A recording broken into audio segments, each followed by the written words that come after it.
Jeffrey Epstein was a man with no clear business, unlimited money, and access to the most powerful people on earth. For decades, accusations followed him, yet he remained free.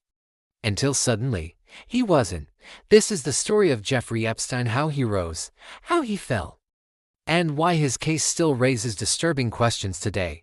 Jeffrey Edward Epstein was born in 1953 in Brooklyn, New York. He grew up in a middle-class Jewish family and showed early signs of intelligence, particularly in mathematics, despite having no college degree. Epstein briefly worked as a math teacher at an elite private school in Manhattan. This job would change his life because it introduced him to wealthy and powerful families. Not long after, Epstein entered the world of finance, eventually working at Bear Stearns, but his rise was unusual. He had no clear investment strategy, no public list of clients, and yet somehow amassed immense wealth. One of the biggest unanswered questions surrounding Jeffrey Epstein is simple: how did he make his money?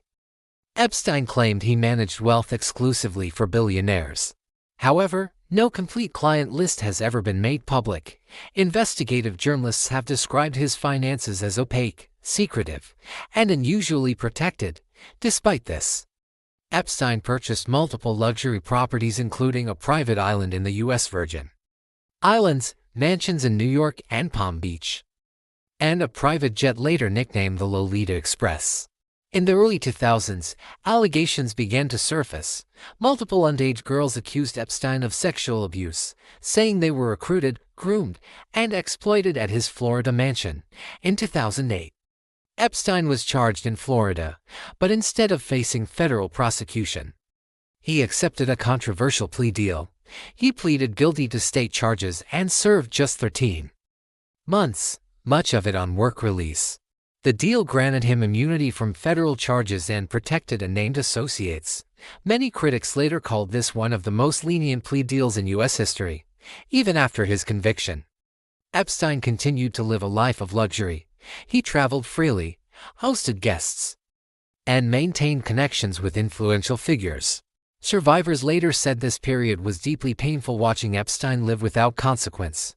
For years, it seemed like the case was over, but investigative reporting kept the story alive. In July 2019, Jeffrey Epstein was arrested again, this time by federal authorities. He was charged with sex trafficking of minors in New York and Florida. Prosecutors describe a long-running operation involving recruitment, abuse, and payments. Epstein pleaded not guilty and was denied bail. For the first time, it appeared Epstein would face real accountability. On August 10, 2019, Jeffrey Epstein was found dead in his jail cell. Authorities ruled his death a suicide by hanging. However, multiple failures were later revealed. Broken cameras, guards asleep on duty, required checks not performed. These failures fueled widespread public skepticism and distrust. Epstein's death ended the criminal case, but not the story. Civil lawsuits continued. Survivors came forward. His associate Ghislaine Maxwell was later convicted for her role in recruiting and abusing minors. Epstein's case exposed how power, wealth, and influence can shield wrongdoing. Jeffrey Epstein is gone, but the questions remain. Who enabled him? How did he operate for so long? And how many others never got justice? This case is not just about one man. It's about accountability and what happens when it disappears. If you believe stories like this deserve transparency, consider sharing this video.